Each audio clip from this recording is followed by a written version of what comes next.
¿Qué tal, amigos de Trascendi? Bienvenidos una vez más. Gracias por acompañarnos en una nueva emisión. Mire, hoy vamos a tener la oportunidad de trabajar y de poder charlar ampliamente con un filósofo muy interesante porque ha aplicado justamente la filosofía a los tiempos modernos.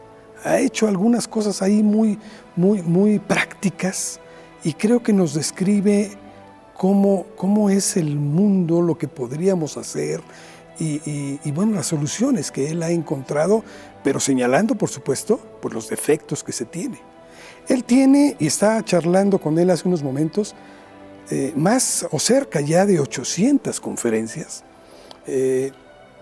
Trabaja en la UNAM, es divulgador, es filósofo y es un personaje muy especial. Digo, es hasta rockero y eso me encanta. Entonces, quiero que nos acompañen durante los próximos minutos para poder platicar con él. Él es David Pastor Vico. Quédese con nosotros, está interesante. Vico, bienvenido. Gracias. Yo sé que esta es la primera vez que sales después de lo de la pandemia, que puedes tener este contacto de manera personal y que ya lo anhelamos todos. Yo estaba deseando y cuando me vino la invitación Humanitas, dije, suena fantástico, eso es lo que yo necesito, volverme a reencontrar con la humanidad, volverme a encontrar en un espacio físico real donde yo te pueda ver, donde cuando acabe esto nos podamos dar un abrazo, aunque sea manteniendo la sana distancia, pero bueno, pues volver a estas esencias necesarias del ser humano, del pensamiento y del hablar, narices, o sea, porque si somos especiales dentro del reino animal es porque hablamos, nos comunicamos y además hay una ida y la vuelta. La virtualidad tiene un problema que impide en gran medida la ida y la vuelta, ¿eh? Cuando hablamos de lo virtual no nos damos cuenta que definimos lo virtual, la Academia de la Lengua, como una simulación, como algo que no es real. Entonces, bueno, pues esto era necesario, creo que lo vamos a agradecer todos, incluso los que están en sus casas viéndonos en sus celulares, sus tabletas o sus ordenadores, ¿no? Yo creo que van a agradecerlo mucho. Vico, vamos empezando eso. ¿Tú cuando llegas a México, eres originario de Sevilla? Yo soy sevillano de adopción. De adopción, porque naciste en Bélgica. Yo nací en Bélgica. Bélgica, okay. Mis padres, bueno, pues sufrieron lo que sufrieron media España, ¿no? Y entonces tuvieron que salir del país a buscarse la vida afuera. Yo nací en Bélgica y mi familia regresó en el año 82, después del golpe de Estado del general Tejero en el 81, cuando ya hay unas elecciones puramente democráticas, sube el socialismo al poder y entonces mi familia dice, oye, parece que no hay mucho peligro, el niño va a cumplir 6 años, hay que empezar primaria, volvámonos a España. Entonces yo de alguna manera soy belga, sí, que aquí en México decir eso siempre es muy divertido. Yo soy el más belga de esta sala, ¿no? Y todos se ríen, pero yo nací en Bélgica, pero soy sevillano, mi acento es andaluz y llevo, bueno, pues mi padre y mi madre son andaluces y soy sevillano. Y vengo a México hace 8 años invitado por la UNAM y con muchísimo gusto, ¿no? Pero ya eres también muy mexicano porque te has adentrado perfectamente bien en la cultura. Pues yo es que juego con ventaja porque es que mi esposa ya era mexicana cuando me casé con ella hace muchos años, mucho más de 8, y mis hijas son mexicanas y además, pues sí, pues me mimetizo, al menos conceptualmente, no es mi acento, conceptualmente con los alumnos de la universidad, fundamentalmente que son con los quienes trabajo, y he visto cómo han ido progresando las diferentes generaciones en estos 8 años, tanto de bachillerato como licenciatura, y para colmo, algo tendré que os he gustado, que me llamáis de todos los rincones del país, y entonces al final acabo entendiendo, conociendo y comiendo de todos los platos y de todas las mesas del país, ¿no? Entonces creo que soy un afortunado, conozco México muchísimo, estoy enamoradísimo de México, de sus oportunidades y sobre todo lo conozco los sentires de los jóvenes, de los padres, de los no tan jóvenes, ¿no? Y me siento muy privilegiado, la verdad. Vico, ¿por qué la filosofía? ¿Qué te dio por meterte en esos pensamientos que, perdón que lo diga, pero para muchos incluso son como que son muy antiguos, como que no era muy común trasladarlos al momento que vivimos? Mira, te lo cuento rápido, aunque ya ves que hablo mucho. Yo cuando era adolescente quería hacer 1 millón de cosas diferentes. un millón. Quería ser escritor, quería ser historiador, quería ser ingeniero, quería hacer un millón de cosas. No sabía ni por dónde empezar y al final el que mucho abarca poco aprieta y iba muy mal en mis clases de bachillerato y no sabía ni por dónde empezar. Entonces conocí al padre de un amigo que era un señor ya que tenía unos casi 50 años, la edad que tengo ahora, ¿no? Ahora tengo 45, aunque aparente 22 o 23, ¿no? Tenía Máximo. Máximo. Tenía casi 50 años, tenía el pelo largo, tenía pendiente y sin embargo su casa estaba llena de libros del suelo al techo y cuando yo iba a casa de este amigo me sorprendía porque este hombre parecía saber de todo. Y al final le dije a mi amigo, oye, ¿tu padre qué es? Dice, mi padre es el bibliotecario de la Universidad de Sevilla. Digo, ¿y qué ha estudiado? Dice, mi padre es filósofo. Yo dije, yo quiero ser como el padre de mi amigo Jasón. Yo quiero ser como Julio Pereteiro, un gran filósofo sevillano. Yo quiero ser como este señor, porque sabe de todo. Y entonces a partir de ahí me empecé a ir, sí, claro que parece muy antigua la filosofía, pero es que hay algo que une la filosofía antigua con la contemporaneidad, que son los seres humanos. Nosotros no hemos cambiado nada. Biológicamente no ha habido ningún cambio en nosotros, salvo si acaso que ahora usamos muchos más lentes, ¿no? Porque la miopía es algo que se hereda y al final, desde que inventaron los lentes, los miopes podemos casarnos, tener hijos y dar a nuestra descendencia miopía, ¿no? Y entonces hay muchos más miopes, pero biológicamente no hemos cambiado absolutamente nada. Nuestro único cambio, que es grande, es cultural. Es lo que los filósofos llaman la inmanencia, ¿no? Lo inmanente del ser humano es la cultura, pero en lo que es biológica y emocionalmente somos exactamente igual. Y en ese paralelismo es donde te das cuenta de la necesidad de la filosofía en el día de hoy y de divulgarla igual que se divulgó en Atenas hace 2400 años, en la calle, utilizando el lenguaje que la gente entendía, dejándose de grandes ideas rimbombantes y circunloquios, porque se puede trascender con un lenguaje absolutamente normal, que no vulgar, que es muy diferente, que soy un gran experto en vulgaridades, pero se puede trascender, se puede ir más allá, que es lo que significa trascender el título de este programa, usando la cotidianidad, explicando cosas importantes en todas las edades de los hombres, y ahí estamos hablando desde la Grecia clásica hasta ayer, utilizando un lenguaje normal, porque los temas, los sentires son exactamente los mismos. Esto los filósofos siempre lo hemos sabido, ¿eh? El problema es que hemos empezado desde el siglo XIX con una erudición, un prurito intelectual, encerrarnos en los despachos, decir cosas súper grandilocuentes en un lenguaje enigmático e ininteligible. Esta palabra no la entiende mi madre. Mamá, ¿esto es ininteligible? Hijo, yo no entiendo qué significa esa palabra, pero sí le puedo decir, mamá, ¿tú entiendes esto? Sí, entonces sí es inteligible. Este ha sido el juego, ¿no? Y ha sido un juego pues propiciado también por la academia, por el gusto, por hablar diferente. Bueno, pues así hemos ido sufriendo hasta que al final nos olvidamos de la filosofía, nos cayó la Segunda Guerra Mundial encima, nos dimos cuenta de que después de Auschwitz era imposible hacer poesía y entonces los filósofos se volvieron medio locos, como las hormigas a las que les tapas el agujero de entrada al hormiguero, ¿no? Cada uno se fue por un disparate diferente, nos desunimos, empezamos a pelearnos y obviamente ya no fuimos interesantes para nadie. ¿Qué es lo que se está haciendo ahora? Y no soy yo el único, ¿eh? Hay muchísimos filósofos ahora, desde Eduardo Infante en España, o José Carlos Ruiz, también filósofo cordobés maravilloso, Darío en Argentina. O sea, hay muchas corrientes filosóficas ahora de vamos a volver a encontrarnos con el humano de a pie, porque con el humano del libro llevamos toda la vida trabajando, pero con el humano de a pie y vamos a intentar, bueno, pues ser lo que decían los filósofos clásicos. Está el médico del cuerpo y está el médico del alma. El médico del cuerpo es el galeno, es el doctor, y nosotros los filósofos debemos ser los médicos del alma, porque desde que nos hemos quitado de la calle han llegado usurpadores. El coaching ontológico, el coaching de no sé qué, han llegado un montón de usurpadores, porque ese espacio es el espacio de la filosofía, que es ayudar antes de que surja el problema, ¿no? Oye, pero ese espacio lo dejaron libre ustedes. Sí, por supuesto. pero los dejamos libres por encerrarnos en los despachos, por hacer libros que nadie entiende, que la gente lo ve desde lejos y dice, está leyendo filosofía, qué interesante, es un intelectual, ¿no?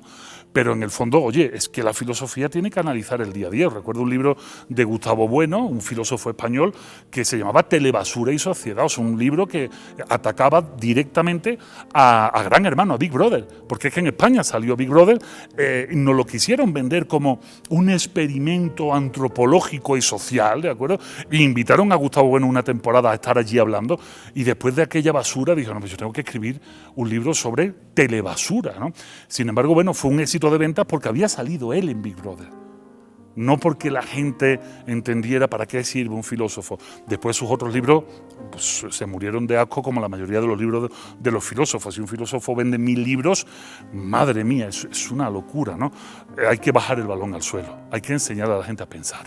Tú eres uno de los pocos, me atrevo a asegurarlo, de los filósofos que han escrito libros ahora y que para hacer filosofía de lo que estás hablando, se convierten en bestsellers. La gente lo busca, lo reclama. Es que hay hambre de filosofía, porque hay hambre de entendernos.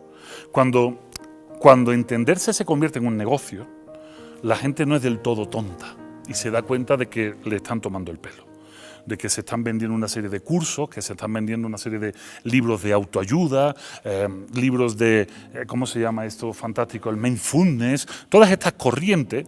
La gente al final se da cuenta de que esto tiene poco peso, porque lo consumes, te da una euforia tremenda, sobre todo si te has gastado 40 o 50 mil pesos, porque el ser humano tiene un mecanismo por el cual tiene que justificar el despilfarro.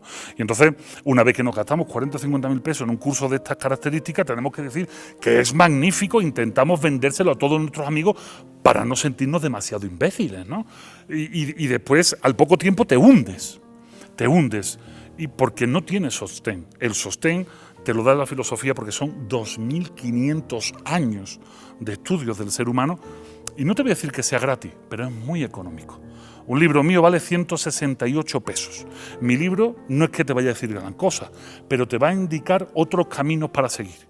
Y también son libros que te van a costar 100 pesitos, 200 pesitos, o incluso te descargas un PDF gratuito porque ya los derechos de Aristóteles ya su familia ya no los tiene, entonces te puedes bajar estos libros, puedes empezar a leer y de repente dices, aquella tontería que me dijeron tenía cierto viso de verdad y por eso me gustó, porque está sacado de este libro de Friedrich Nietzsche.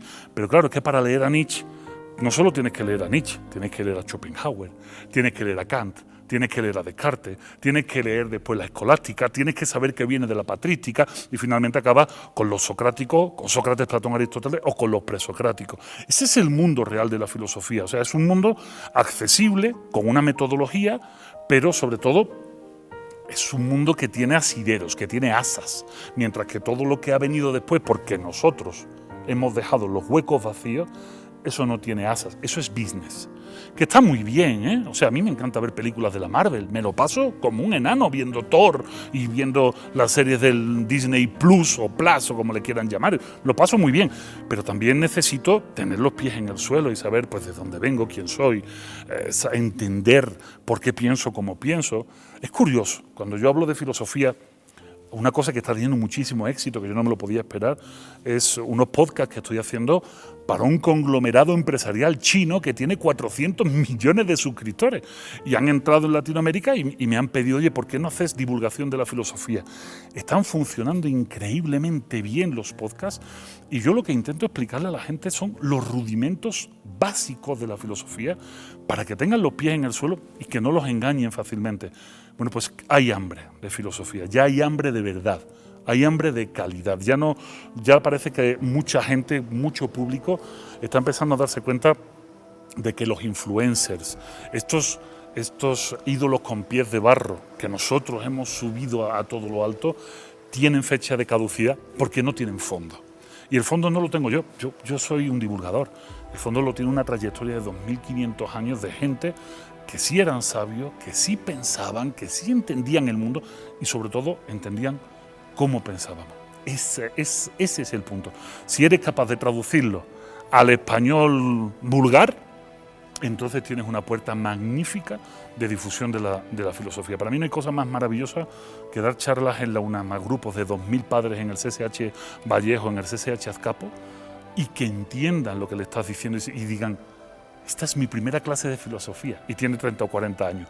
Esta es tu primera clase, y si quieres seguir, adelante, no con mi libro, hay miles muy baratitos, y vas a poder entretenerte mucho y aprender mucho. Es que hay que entender que la filosofía no solo son libros de texto, Exacto. como lamentablemente en muchas ocasiones se llevan en la facultad, precisamente en estudios superiores, etcétera, sino que tienen una practicidad importantísima, claro, en la vida cotidiana. Claro. Pero el chiste es encontrarle precisamente esa asa. Es agarrarte. Tu libro, por cierto, porque a lo mejor algunas personas que nos están viendo y escuchando en este momento no lo conocen, pero este es Filosofía para Desconfiados. Así es. ¿Y empezaste con 1000 ejemplares? Empezó con una edición de autor de una editorial pequeñita con 1000 ejemplares y se volvió una locura. Se llamaba en ese momento La Sola de los Pájaros, se vendieron más de 3500 ejemplares, apareció Planeta, que es una editorial que tiene fuerza suficiente para poder ir a un mercado más amplio, salió con 10.000 de primera edición. Esto es una barbaridad en filosofía, o sea, arrancar con 10.000 de primera edición es una barbaridad, y ya se está preparando la tercera reimpresión del libro, sin salir de la República, porque el libro se está vendiendo también en digital en toda Latinoamérica y en España, en audiolibro también está funcionando increíblemente bien, o sea, una locura para hacer filosofía, y esto no es que sea bueno para mí, esto es bueno para el oficio. Claro, y para el desarrollo mismo de la gente. Exactamente. Vico, porque, mira, tomemos como ejemplo este libro que hablas de la desconfianza. Ajá. Es cierto. Y cuando hablamos por generaciones, tú le preguntas a los adultos y los adultos no tienen confianza en la juventud, piensan que todo está perdido. ¿Por qué? Porque esto que se llaman ahora los millennials, que nada más trabajan, pero con el consumo inmediato les interesa y no ver a futuro. Pero olvidan que también los jóvenes tienen desconfianza por los adultos. Claro. Y por eso estas formas de pensar. Se ha roto la sociedad. Mira, esto que me planteas es muy divertido intelectualmente, porque te lo voy a desarrollar en dos planos diferentes y la gente lo va a entender fácil. Okay. Hay un sentimiento siempre de las generaciones mayores a creer que los jóvenes no están haciendo las cosas bien. Esto es así, porque cuando nos salen canas, y tú y yo lucimos canas, por lo menos la barba la compartimos, cuando nos salen canas nos volvemos muy conservadores en el pensamiento, muy poco innovadores en el pensamiento. Nos cuesta mucho trabajo cambiar nuestra forma de pensar, de tal manera que cuando vemos a los jóvenes y vemos cómo hacen las cosas, acabamos diciendo cosas como, por ejemplo, los jóvenes están perdiendo los valores, ¿no? Esto es una frase arquetípica. ¿Sabes por qué es arquetípica? Verás, te va a gustar el dato. La primera vez que aparece algo así, los jóvenes están perdiendo los valores, es en unas tablas hititas. Allá por hace más de 3.500 años, los hititas dejan por escrito: los jóvenes están perdiendo los valores. Los griegos también se lamentaban de que los jóvenes perdían los valores. De hecho, los rusos clásicos también se lamentan. Hasta Napoleón se lamenta de que los jóvenes están perdiendo los valores. Esto es algo común. Esto es algo común en nuestra historia, porque por generaciones los más mayores nos volvemos excesivamente conservadores y no somos capaces de ver lo que de valor tiene las nuevas formas de hacer las cosas. Sin embargo, con el tema de la confianza es diferente, es muy diferente, y te lo voy a aterrizar a nuestra realidad pandémica, pospandémica, para que la gente se dé cuenta. Una cosa es ver a los jóvenes con recelo, que esto es algo común a nuestra edad, esto es algo común, pero que también estos jóvenes se encargarán de desplazarnos a nosotros y de convertirse en mayores y de recelar de cómo hacen las cosas sus hijos. Esto es ley de vida, esto Ortega y Gasset nos lo va a explicar fantásticamente con la teoría de las generaciones. Dice que una generación son 15 años, que no hay grandes cambios, pero a los 30, o sea, a las dos generaciones hay una revolución generacional, ¿no? Y entonces cuando hay un cambio total de las cosas, por esto. Pero sin embargo, cuando hablamos de confianza es diferente, porque la confianza no es un valor en sí. La confianza es casi una actitud del ser humano, y es una actitud que tiene un arraigo hasta biológico y cultural. Cuando los seres humanos nacen, nosotros, por utilizar una terminología literaria en la que no creo, pero dentro del ámbito de la creación, los seres humanos somos uno de los animales peor concebidos biológicamente. O sea, un elefante nace después de 2 años de gestación. El elefante pesa 90 kilos cuando nace. 90 kilos, ¿eh? Tú no pesas 90 kilos. Yo lo superé ya hace mucho tiempo. Pero tú no pesas 90 kilos todavía. Cuando nace el elefante nace de su madre, nace a 2 metros de altura, ¿eh? O sea, las elefantas paren de pie. Cae el elefante al suelo, 90 kilos al suelo. O sea, yo caigo de 2 metros y me parto la cadera. O sea, yo caigo de 2 metros y ya me tienen que dar la incapacidad total de por vida. Nace el bebé elefante, ¡pam!, cae al suelo y en menos de 2 minutos el elefante anda. Mama por sus propios medios, reconoce a su madre y es capaz de empezar a relacionarse socialmente. Los seres humanos, como tú y como yo, somos un despropósito de la naturaleza.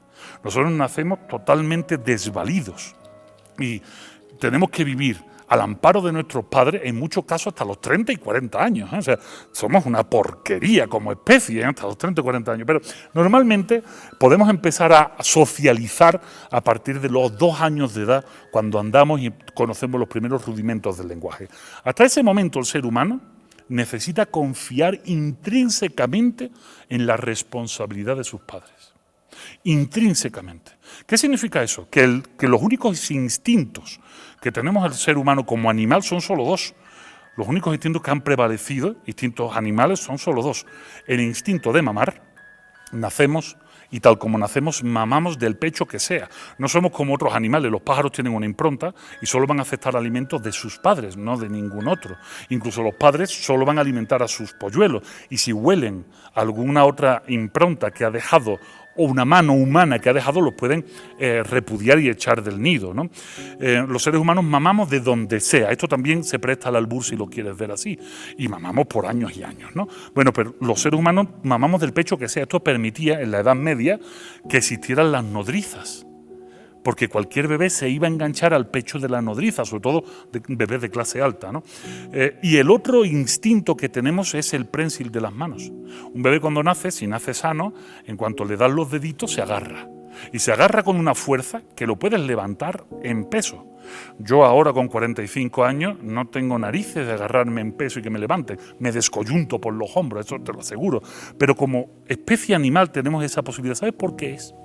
Porque cuando nuestras madres eran más peludas, ahora hay mujeres muy peludas y hombres que ni que te cuento, pero cuando nuestras madres eran simios menos evolucionados, eran mucho más velludos, en cuanto nacía el bebé, debía de asirse al cabello de la madre, al pelo corporal de la madre, como única forma de supervivencia. Esto lo podemos ver en cualquier documental de National Geographic. Cuando nace un monito, la madre lo primero que hace es echárselo encima y se agarra. De hecho, seguimos teniendo ese reflejo en los pies. Cuando le pasas el dedo en el pie a un ser humano mayor, intenta agarrarse, porque nuestros pies también eran prensiles y tenían un pulgar oponible al resto hasta que finalmente evolucionamos, ¿no? Esos son rasgos de confianza biológico. Te agarras porque necesitas del otro.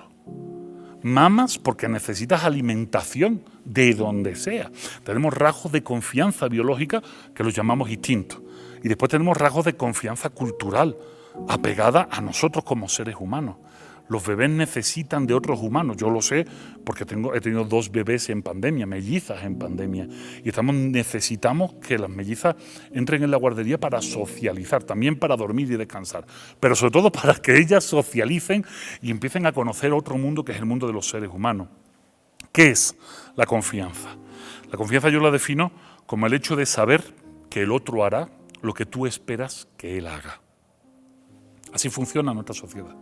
Cuando mandamos al niño a la guardería, yo confío que los profesores de la guardería hagan lo que deben de hacer, lo que yo espero que hagan, que es que cuiden a mis hijas, que eduquen a mis hijas. Pero voy más allá. Cuando te montas en un avión, tú esperas que el piloto del avión haga lo que tú esperas que haga, o sea, que te lleve de México a Guadalajara a la FIL, por ejemplo, y que no te despeñe por el camino. Cuando vas al doctor, tú esperas que el médico haga lo que se espera que haga, que es sea capaz de diagnosticarte fielmente. De hecho, hay de aquel que no lo haga. Hay de aquel doctor que no sea capaz de diagnosticarte bien. ¿Qué significa entonces la confianza? Que es un ejercicio que yo hago de una manera pasiva o activa Pasiva cuando me monto en un transporte público, cuando mando a mi hijo a una universidad como esta. O sea, yo confío en que los profesores sean capaces de formarlo. Activa cuando deseo tener un amigo, cuando quiero confiar en el vecino, para que mi hijo juegue con su hijo, por ejemplo. Es un ejercicio activo. Pero tiene una correlación importantísima, que es, si yo espero que tú, Carlos, hagas lo que yo espero que tú vayas a hacer, o sea, yo confío en ti, que es que me hagas una buena entrevista, por tu parte, lo que tú debes de sentir es responsabilidad, porque eres responsable de devolverme esa confianza. La responsabilidad es hacer aquello que los demás esperan que uno haga. Así de fácil. Es la contraprestación de la confianza.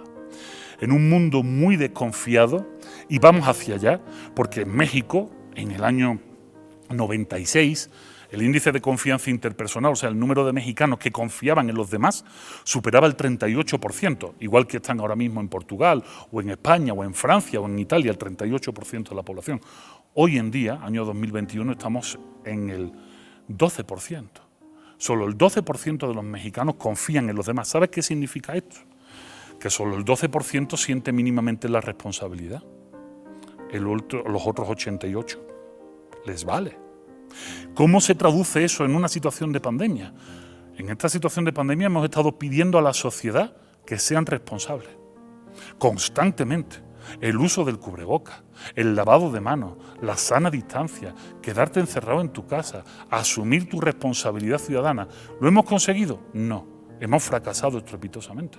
De hecho, hemos tenido que confiar en la ciencia como única salvación, en la vacuna para salvarnos. Y esto se ha visto muy claramente a medida que vamos a países donde el índice de confianza va subiendo. Estamos en México, 12%. Algunas estadísticas te dirán que el 14% de confianza interpersonal, como la estadística del Latinobarómetro del año 2018 dice que es el 14%. El número de muertos en este país, abrumador. Cifras oficiales, 281.000. Cifras no oficiales asumidas por la oficialidad, más de 600.000. Pero ahora nos vamos a países donde el índice de confianza es altísimo. Finlandia, Noruega, Dinamarca. En Finlandia están en un 86% de confianza.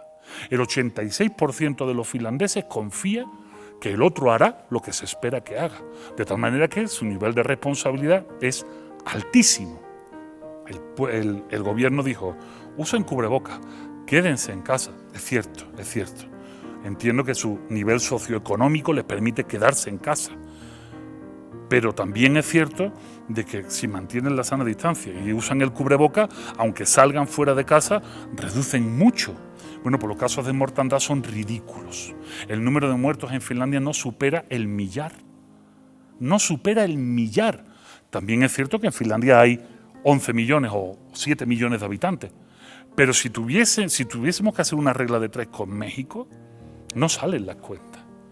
No salen las cuentas. Y eso nos ha demostrado que países con un alto índice de confianza interpersonal es un país muy responsable. ¿Sabes?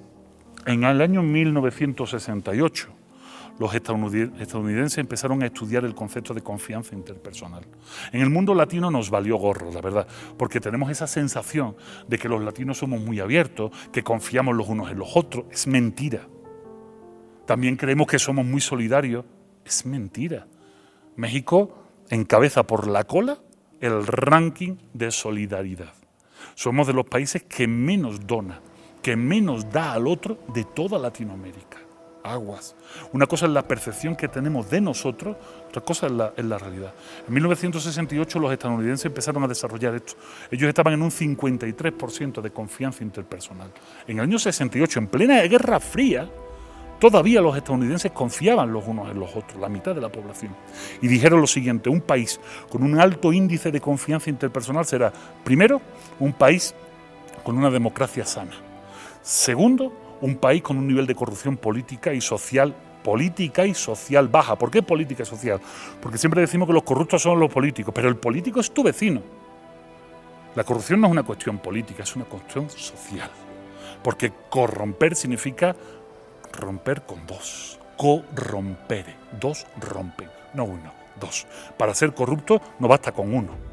Necesitamos más. Porque toda la vida se ha dicho, no es solo el que da, sino también el que recibe. En fin. Oye, Vico, pero todo esto me lleva a una apreciación. O sea, te he dejado porque estás manejando cifras que son muy aleccionadoras. Esto está propiciando que en nuestro país se vaya fortaleciendo cada vez más el individualismo. Absolutamente, claro. Y esto podría explicar también cómo este país, en este momento del cual tú ya tienes 8 años de estar aquí, estamos divididos totalmente a la mitad. Polarizadísimos, claro. Es que va por ahí. Si me permite, te termino la argumentación y te la aterrizo en México. 1, democracia sana. ¿La tenemos? 2, corrupción. ¿Cómo andamos de corrupción? 3, educación. Un país con un alto índice de confianza interpersonal será un país de gente más inteligente. Y 4, un país con un alto índice de confianza interpersonal será un país más feliz. Vamos a nuestra realidad. Nuestra realidad es un país absolutamente polarizado. Un país donde no hay diálogo político y que los partidos políticos se unen para derrocar a otro. No se unen para tener mejores propuestas, no se unen para tener mejores soluciones, no, se unen para derrocar a un enemigo que se ha enrocado, ya que tenemos un par de fichas de ajedrez, sobre una posición, la que sea, porque el artículo 33 constitucional me impide hablar de política en este país. ¿De acuerdo? Que es el que dice que cualquier extranjero que se inmiscuye en los asuntos políticos es invitado a salir fuera. No tengo ganas de irme por ahora. No, y no queremos que te vayas. ¿Qué más tenemos? Los casos de corrupción, como te decía, es una cuestión social, porque en un país donde todo el mundo confía en lo en el otro, todo el mundo es responsable. De tal manera que cuando hay un alto índice de responsabilidad, no tiene espacio la corrupción. ¿Qué pasa con la educación en México? Estamos a la fila, salvo honrosas excepciones, pero estamos a la cola de PISA. Estamos a la cola de los mejores resultados académicos en un nivel global, digo, salvo honrosas excepciones, porque hay universidades que levantan estas ratios, pero no es lo común. Y cuando hablamos de felicidad, que nos creemos muy felices, ¿sabes cuál es el país que durante 3 años consecutivos se ha llevado el honor de ser el país más feliz del mundo según la ONU? No según una página de Facebook, no según una revitucha, no, según la ONU, pues es Finlandia. Lógico. Finlandia, Carlos, en Finlandia es un frío horrible, en Finlandia no se come bien, en Finlandia no hace buen clima, en Finlandia hay zonas de Laponia que durante 4 meses al año es de noche y 4 meses al año es de día. Esto es una tortura que te puede llevar al suicidio. En México tenemos un país maravilloso, con 2 océanos, con todos los climas que queramos, con una de las mejores gastronomías del mundo. Pues estamos en el lugar 40 y tantos en felicidad. Tenemos un problema político serio, porque la gente no participa de la democracia, porque no se siente responsable del ejercicio político. Aristóteles nos recuerda, el hombre es un animal político, pero político porque vive en la ciudad, vive en la polis, que es la ciudad, y por tanto tiene obligaciones. No lo queremos ver. Y esto no es un problema de nuestra sociedad, esto es un problema de una corriente de pensamiento que desde la Segunda Guerra Mundial y sobre todo desde la caída del muro de Berlín y de la caída de la Unión Soviética imperó en el mundo, el mal llamado neoliberalismo. No voy a dar un discurso neoliberal, ni voy a criticar por criticar, pero la realidad es que el liberalismo económico se basa en el individuo, no en el colectivo, porque el que compra es el individuo, no el grupo, de tal manera que lo que ha propiciado es una fragmentación social. Te lo pongo tan fácil, que bueno, está de actualidad por las últimas noticias, ¿no? No existía el concepto de clase media que ahora tenemos hasta que no cae el muro de Berlín. Cuando cae el muro de Berlín, de repente, tanto en México como en todo Estados Unidos, como en toda Europa, como en todo el mundo, empiezan a aparecer eso que llamamos las clases medias. Antes no era así. Antes estaban las clases liberales, los ricos y la clase obrera, que era el gran eje de vertebración de la sociedad. Cuando se rompe esto, cae el muro de Berlín, de repente aparece este sentimiento neoliberal que necesita hacer creer que los que están unificados en una bola son diferentes los unos de los otros. De tal manera que aparecen todas las diferentes clases medias. Y esto es un cachondeo. Porque no es verdad. No, es que la clase media es a partir de 2.000 o 3.000 pesos al mes. ¿De verdad? Una clase media es a partir de 3.000 pesos al mes de ingresos. Esto es una estupidez. Pero esto hace que cuando generamos la clase media baja, la clase media media, la clase media alta, la clase media media plus, las que te quieras inventar, rompemos la sociedad, la fraccionamos y de repente en los condominios de Infonavit aparecen alambradas eléctricas. De repente empezamos todos a competir el uno con el otro. Si yo tengo un Tsuru, sí, yo también, pero el mío es mejor. ¿Por qué? Porque es mío. Pero es la misma mierda de coche. No, pero el mío es mejor. Y yo voy a comprar la pantalla más grande de plasma y la voy a meter en mi casa de 45 metros cuadrados. Y empezamos a dividir la sociedad. Eso es el individualismo. Hay dos formas de entender el individualismo. Una, la filosófica, que está muy bien y es muy válida, que es un modelo social que prima la libertad individual. Qué bonito, está muy bien y la democracia debe de permitirlo. Pero la otra es la que estamos sufriendo. La que estamos sufriendo es un individualismo en el cual el individuo como tal se encierra sobre sí mismo. Si nos encerramos sobre nosotros mismos, nos impedimos la posibilidad no solo de confiar en los demás, sino de aprender de los demás. Y cuando nos permitimos esto, creemos que las vacunas nos imantan los brazos. Vico, todo esto nos lo dice la filosofía. Claro. O sea, nos está mostrando el comportamiento y de que tampoco estamos descubriendo el hilo negro. Esto ha sucedido a través de toda la historia cíclicamente y hasta ahorita pareciera que el hombre se puede regenerar a sí mismo, por lo menos por una etapa más. Sin embargo, ahorita como estamos planteando esto, pareciera el holocausto, catastrófico totalmente. Ajá. Y que no hay solución. Y sí la hay. ¿Cuál es en una forma práctica lo que la filosofía nos enseña que podríamos hacer para salir de este hoyo inmenso que estamos viviendo? Mira, lo primero es entender una cosa, que las sociedades y las generaciones nunca son homogéneas, Carlos, nunca son iguales.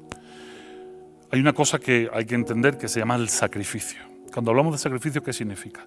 Porque gente como tú y como yo no vamos a cambiar nuestras formas de pensar.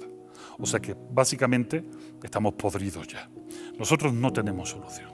Pero esto no es malo, porque hay que pensar en el mundo de una manera global, de salvar una especie, no a individuos, salvar sociedades, no individuos. La solución está en nuestros hijos, y en nuestros hijos más jóvenes. Y verás, esto es algo que yo planteo siempre en mis conferencias y que esto me ha llevado a dar vueltas por toda la República y ya saliendo incluso de ella. Cuando yo me reúno con padres, le pregunto lo siguiente. Le pregunto, ¿saben ustedes cómo se llaman los hijos de vuestros vecinos? Y la respuesta de todos es no. Nadie sabe cómo se llaman los hijos de los vecinos, los que tienen la misma edad que sus propios hijos. Pero si yo te pregunto a ti, Carlos, aquí, a calzón quitado, ¿recuerdas el nombre de los niños con los que jugabas cuando eras chico? ¿Eran tus vecinos? ¿Sabías el nombre de sus padres? En algunos casos sí. Y hasta en qué trabajaban, ¿verdad? Sí. Eso sucede porque nuestros hijos ya no juegan. No juegan con los hijos de los vecinos. No juegan, y no jugar es porque nuestra sociedad se ha roto.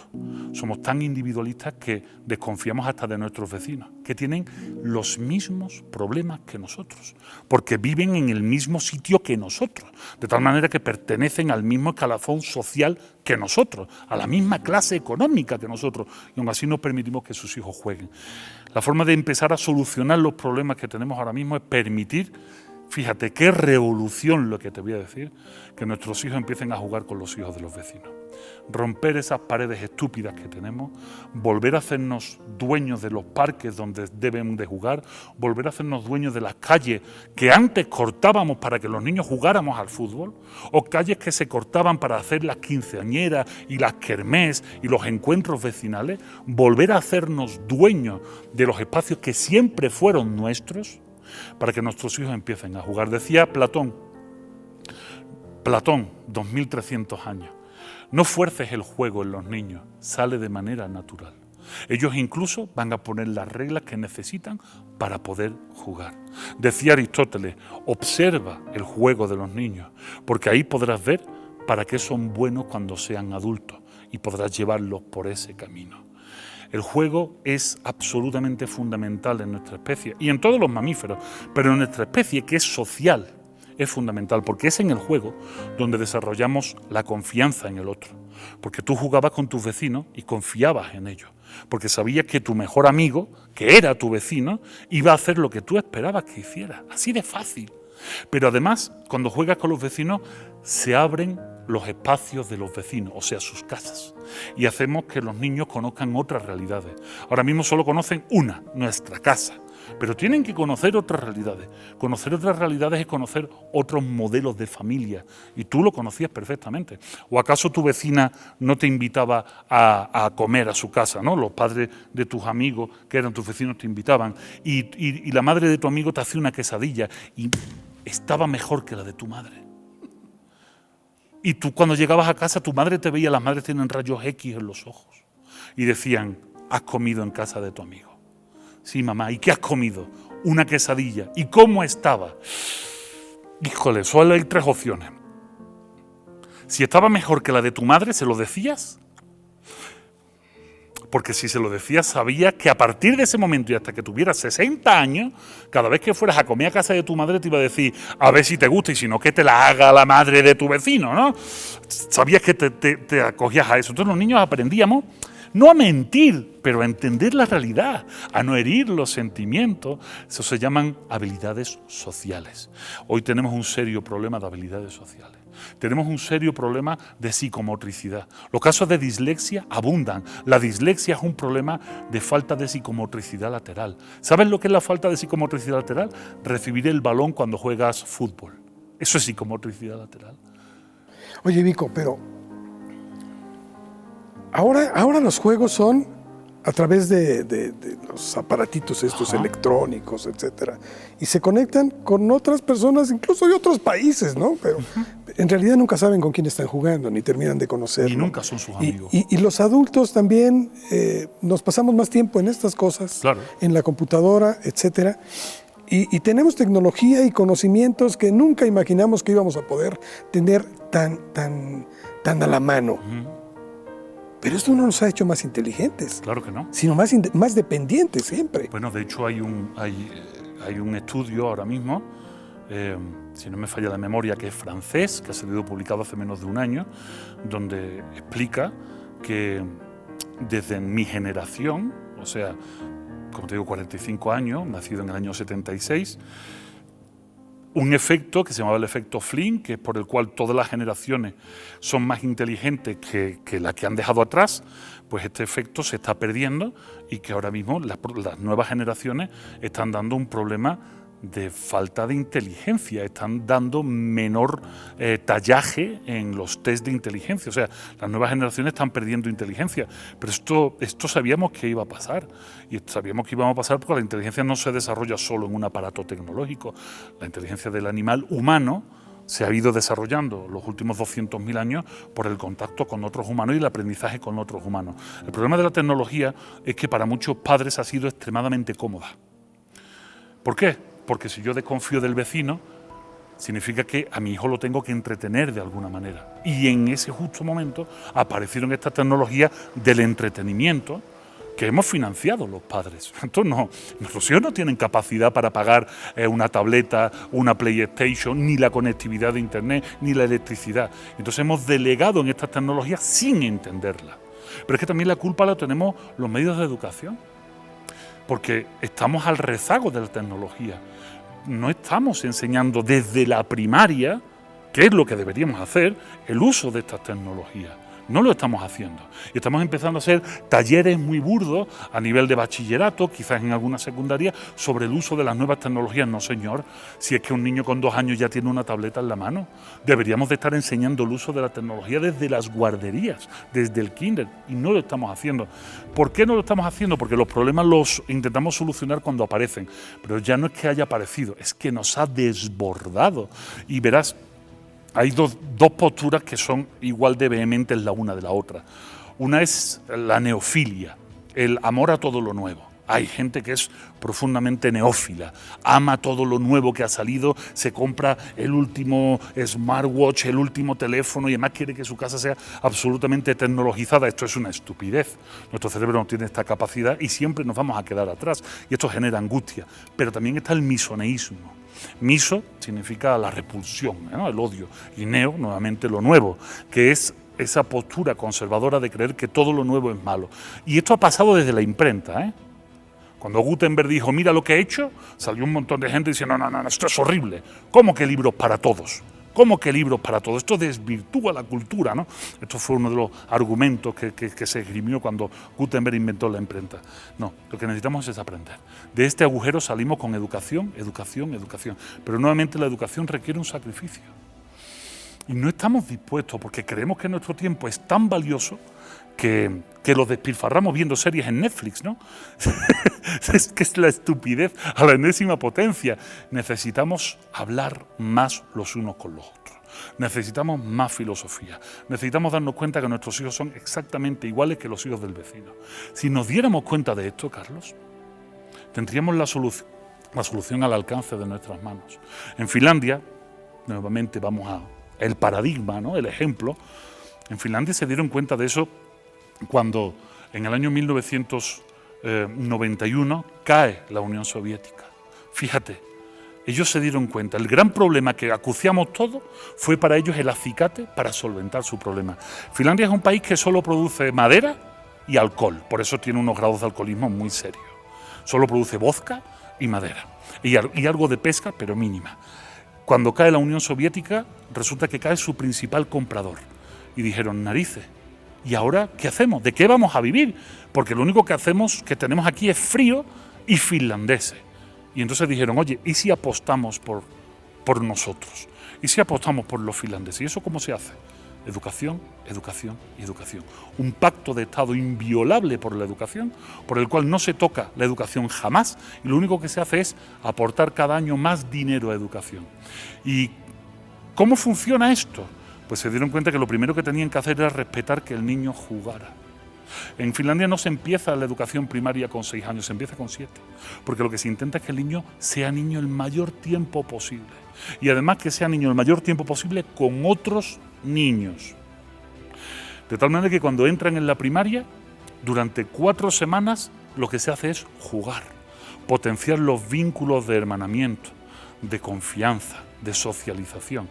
Y de repente, a partir de esas 4 semanas, con profesores muy bien cualificados y muy bien pagados, tan pagados como un secretario de Estado, porque si no esto no funciona, y con buenas escuelas y con buenas oportunidades de desarrollo, de repente los niños empiezan a aprender solos, que esto te lo dice Platón hace 2300 años, solo hay que guiarlos para que aprendan. Y ahora tenemos un país que es Finlandia, que después de 40 años siguen siendo pobres en lo material, porque no tienen un país como México, que es rico en lo biológico, en lo material, en lo natural, pero son el primer importador de cerebros del mundo. Maravilloso. Y aquí le hemos sacado la vuelta siempre, tratando de meter la cabeza en un balde, no dándonos cuenta de lo que pasa. Sin embargo, tú tienes estadísticas muy importantes de lo que está pasando con nuestros hijos, porque toda esta situación que se está viviendo ha traído una cantidad de suicidios, incluso antes de la pandemia, no sé cómo va a ser después de la pandemia, pero antes de la pandemia, que son francamente alarmantes. Son demoledores. Los tenemos encima de la mesa, son públicos, no hay que inventarse absolutamente nada. Desde los años de mi generación, de los años 70 hasta la fecha, en México el número de suicidios infantiles y juveniles ha subido, agárrate, un 273%.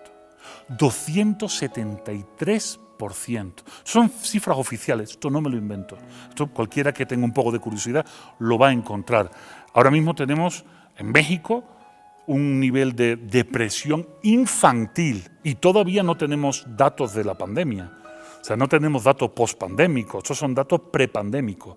Pero estamos hablando que más de un 6% de los niños de México, un 6% de los niños de México ya tienen rasgos depresivos, ya tienen los primeros síntomas de depresión. Pero si subimos el escalafón a los jóvenes, estamos en más de un 12% de depresión. Y cuidado, que el 5% de los depresivos se suicida. Y de por cada uno que se suicida, 20 lo intentan.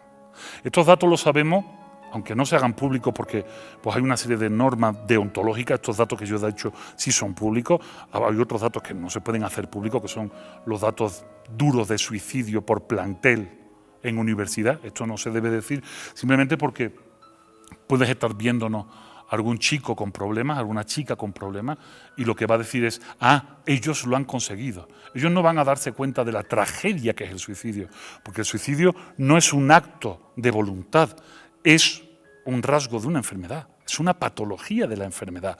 O sea, la depresión tiene como un rasgo patológico un índice muy alto, el 5% de suicidio. No, nadie desea suicidarse. Estos chicos se suicidan porque forman parte de la depresión. Y la depresión tiene los pies metidos en los problemas sociales, en la falta de relación social, en la falta de amigos. Aristóteles escribe un libro que debería ser obligado, que se llama La Ética Nicomaquea, la ética para su hijo Nicómaco. Cuando escribe este libro, dedica gran parte del libro a hablar de la amistad. Y cuando le habla de la amistad a su hijo Nicómaco, le dice, Nicómaco, nunca confíes en un hombre que no tiene amigos. Porque el ser humano está sano cuando tiene amigos. Un ser humano enfermo, un sociópata, no puede desarrollar los vínculos de la amistad. Y además le dice a su hijo Nicómaco, sin amigos es imposible vivir. Sin amigos no se puede ser feliz. Pues esto es lo que tenemos, una juventud que no tiene amigos, que le hemos prohibido la posibilidad de tener amigos porque los padres han desconfiado de los vecinos y el sitio más cercano de la amistad no es la escuela, es la vecindad. Porque no van a la escuela hasta ciertos años. El mayor tiempo de la infancia se pasa en la vecindad. Ahora ya no, ahora los institucionalizamos con 6 años, los metemos en una guardería y como además resulta que cuanto más dinero tengo, mejor guardería quiero, llevamos al niño a una guardería que está a 20 kilómetros de nuestra casa. De tal manera que cuando el niño sale de la guardería, vuelve a su casa y no tiene ningún compañero de la guardería cerca para seguir jugando. Porque ya no está bien llevarlo a la guardería del barrio. Tiene que ser a la guardería chic, para demostrar nuestro poder. Y si la llevamos a una del IMSS, nos da como penita y vergüencita y no lo decimos. Esto es ridículo. Esto es ridículo. Pico, en este programa siempre les preguntamos algo. Tú ya lo dijiste de alguna forma, pero creo que es muy importante que podamos analizarlo y por ello te lo repregunto. Siempre buscamos que nos digan para lo que para ustedes es la definición, no de diccionario, sino lo que en realidad piensan, sienten y viven de trascender. ¿Cuántas horas tenemos? Mira, voy a intentar ser breve, ya has visto que me cuesta la propia vida. La brevedad no es una virtud del filósofo. Trascender es una palabra fundamental en filosofía. Fundamental, absolutamente fundamental. Sí, me dicen, no la definición de diccionario, pero es necesaria. Trascender es un término latino, en latín se dice igual, trascendere. Trans es ir más allá, escendere es subir, ¿no? Cuando hablamos de trascender es ir más allá de lo que puedas subir. Kant lo define muy bien, ¿no? Kant define la trascendencia como esa necesidad del humano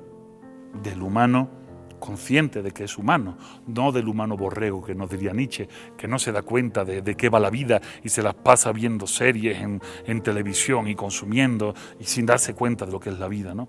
Trascender es una necesidad humana, pero es una necesidad humana en muchísimos planos.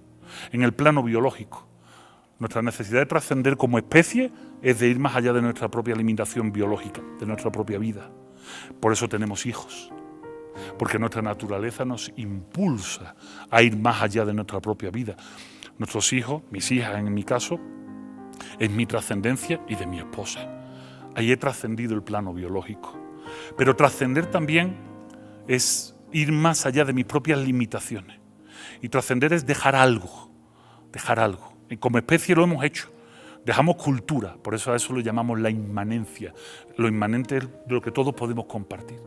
Todos podemos compartir de la cultura, pero también necesitamos trascender en muchos sentidos, en el espiritual, que no necesita de la creencia ni en el alma ni en Dios para ir más allá, ¿eh? O sea, esto es algo que se apoderó la escolástica de este término y decía, trascender es ir hacia Dios. No es necesario, que para el que lo necesite, qué bueno, para el que lo use, bien, pero yo quiero trascender también. Y trascender es escribir libros, es dejar ideas, es ir un poco más allá.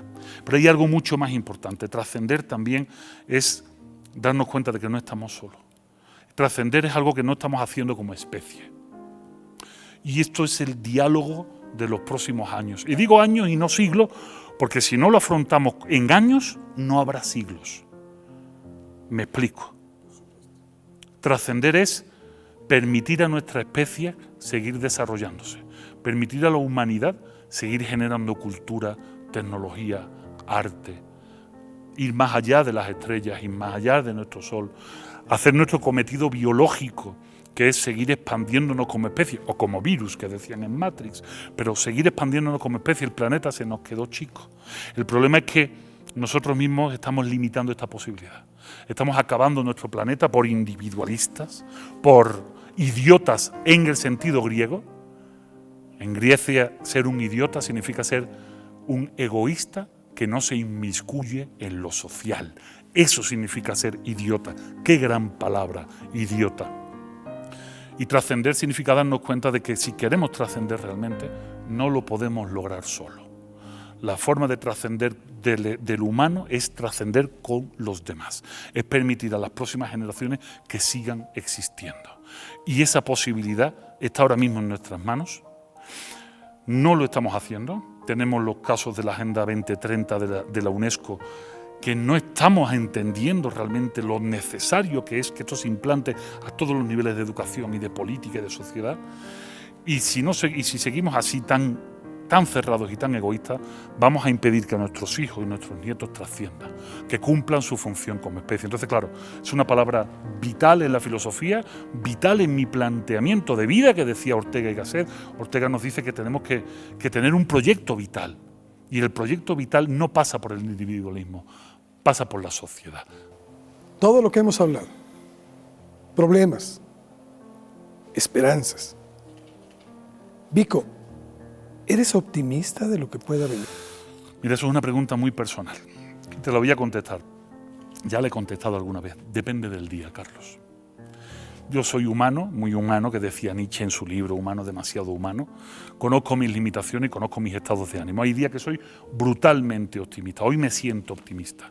Y hay otros días que me levanto, veo las noticias, observo el mundo y me corroe un pesimismo schopenhaueriano brutal. Entonces, cuando estoy muy pesimista, ¿sabes qué es lo que hago? Intento no escribir, intento no transmitirlo, intento ir por otro lado, busco alguna forma de sublimar este pesimismo, y cuando estoy optimista, pues vengo, doy entrevistas, doy conferencias, y esto me anima, ¿no? Estar con otros seres humanos me vuelve positivo. Hay que entender también eso. Nosotros, el ser humano es contingente. El ser humano está sumido en la contingencia. ¿La contingencia qué es, Vico? ¿Es una palabra filosófica? Sí. Contingencia en ser consciente de que no hay necesidad, que las cosas pueden pasar o no pueden pasar, pero tampoco hay necesidad de que pasen o no pasen. ¿Ahora mismo nos puede caer un meteorito a ti y a mí? Sí. ¿Hay necesidad de que caiga? No. Esto determina nuestra vida. Entonces, pues si eres consciente de eso, pues entonces estás un pasito más cerca, y ya que estoy en una casa de las humanidades, de cumplir esa máxima del oráculo de Delfos, ¿no? Conócete a ti mismo. Debemos conocernos a nosotros mismos, y no solo en virtud de nosotros, del yo, sino en virtud de los demás. Entonces, dice Aristóteles, entonces tiene sentido esa frase. Esa frase no significa conócete a ti mismo por lo bellísima persona que eres, no. Conócete a ti mismo para saber en qué eres útil para los demás, porque solo así lograrás trascender. Vico, muy agradecido. No. Te hizo bien estar tanto tiempo en casa y ahora que sales, sueltas todo este conocimiento, y creo que es muy importante. De veras te lo aprecio enormemente, porque creo que algo de lo que nos hace falta como seres humanos es reflexionar permanentemente.